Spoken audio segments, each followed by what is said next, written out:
The coach is on the road, and we got a Hall of Fame interview with the future Hall of Famer himself, the team captain of the Chicago White Sox, Paul Konerko. Now, Paul Konerko is kind of a fan favorite here in Chicago. So how did you get that attachment to the fans? I don't know. I guess just year by year, I mean, I try to go out and play as hard as I can, and, not everybody's your fan all the time, but, I think it just comes from a little bit of luck of being with the same team for a long time, which is, nowadays tough to do. And just, trying to show up every day to play as hard as I can, and you hope that people like what you do out there, and it's not always the case, but it's been a good time here in Chicago. The fans have treated me great, just at the ballpark here and around the city. I mean, it's been a good thing. You've been in this game 14 years now. Who are some of the role models along the way for you in this game? For me, when I first came up, I was drafted by the Dodgers, and so when I first got to the big leagues, it was with them briefly. And, there were guys there like Eric Karros, Mike Piazza, Todd Zeile, that kind of showed me the ropes and kind of tried to help me as best they could. I don't know if I was at a point where could be helped. I wasn't very good, but they tried to help me as best they could. When I got over to the White Sox, guys like Ray Durham, James Baldwin. We had some good guys, Cal Eldred, with the older guys on those teams. And when I first got here, it was kind of a rebuilding team and a lot of young guys. So there wasn't as much of the older guys, but we as younger guys kind of bonded together and kind of had a couple good years and won a division. And, But, in baseball, there's always people. There's never a shortage of people, whether it be coaches or players, that are there to help. I mean, and all you try to do is when you get on the other side of it is try to pass it down. Having coached college baseball, scouted for 5 major league teams, I always told my guys that if you want to play on the major league level, the key is hitting. And you got to master hitting and, more importantly, master your own strike zone and become the toughest out possible. Now, over the years, it seemed like you just mellowed into that role and become such a clutch hitter. Well, I hope so. Not always as easy. Sometimes it's harder than it is, other times. But, I think you're right as far as you got to know yourself. I mean, that's probably the biggest thing.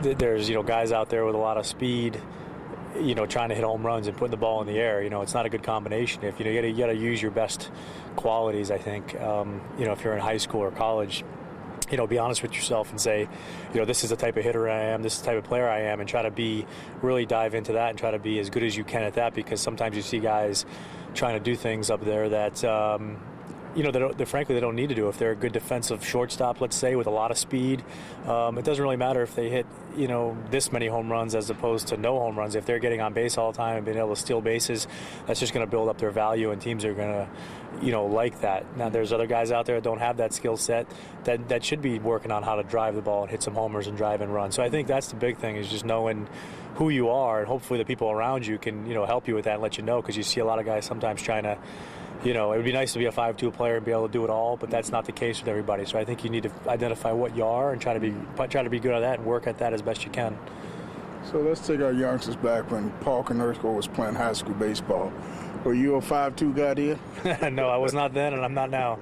I guess that's the good news for me as far as a hitter. I mean, I've never really had a change along the way. I was always a guy that was a middle-of-the-order guy, looking for a pitch to driving runs.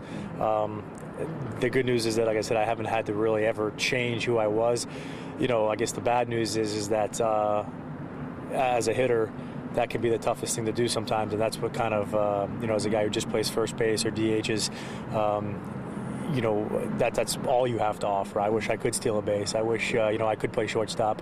So sometimes that can weigh on you a little bit as a hitter. If that's all you're bringing to the table, it's obviously a good thing when you're doing it, but when you're not doing it, you can not feel the best about that, because you feel like you're not maybe offering some other things out there. But that's just the way baseball is. I mean, there's different guys that do different things and make up a team, and that's just always where I've been, kind of a middle-of-the-order guy hoping to drive in some runs for the team. So what do you feel was the turning point for you that turned scouts' heads to put you in position to be on somebody's draft list? Well, obviously, probably the hitting was number one, but back in high school, I used to catch. So I think you combine the hitting and the catching, and that's always going to be attractive to scouts. You know, had I just played first in high school, it wouldn't have looked probably. I wouldn't have probably drawn as much attention. But when you're catching, and not that I was a great catcher, but was doing okay, and I think that's obviously just like a left-handed pitcher that throws hard or a slick fielding shortstop. I mean, those are going to turn some heads. So the fact that I was swinging the bat pretty well, and also a catcher, I'm sure that's why I at least got looks. I was also very lucky to have, as a sophomore and a junior in high school, I had people ahead of me, juniors and seniors, that were good players and prospect types. So, you know, they were coming out to watch them, and you know, as a byproduct, I probably had some good games, and I think, you know, they make some notes, say this kid's younger, but he might be coming along in a couple of years. So I was always lucky to be in a good program with some other guys that could play, that they probably came to watch them, and you know, maybe got noticed. Maybe I got noticed in some of those games. You know, fans watch the game, and they think just because you guys is major leaguers that you can always come up and get a hit, get the home run. They don't realize that just like you're a major league team, you're facing another major league team. Their objective is to get you out as well. Well, yeah, I mean, that's, you know, sometimes the game can be very easy, and then other times it seems impossible. But like you said, I mean, the other team, the other pitcher out there, he's getting paid as well to do a job. So sometimes they do it better than you do, and you know, you got to swallow that and come back the next day and try to turn the tide. And yeah, 162 game schedule, month and a half of spring training. It's an everyday thing, and you know, if it was easy, everybody would be up for it. I mean, you see a lot of guys do well in the minor leagues and make their way through, and then kind of get up here, and you know, getting over that hump to be up here every day and play every day is it's not easy. Like they say, it's easier to get to the big leagues than it is to stay, and that's a pretty true statement.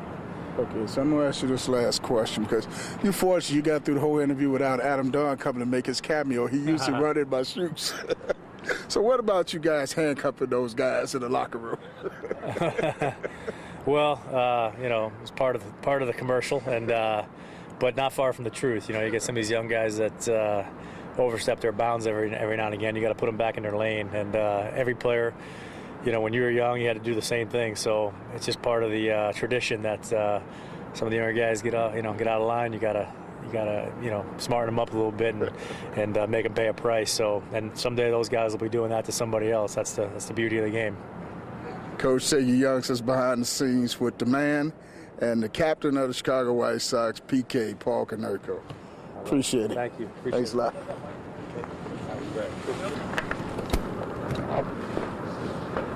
See you guys. All right. Thanks, Paul.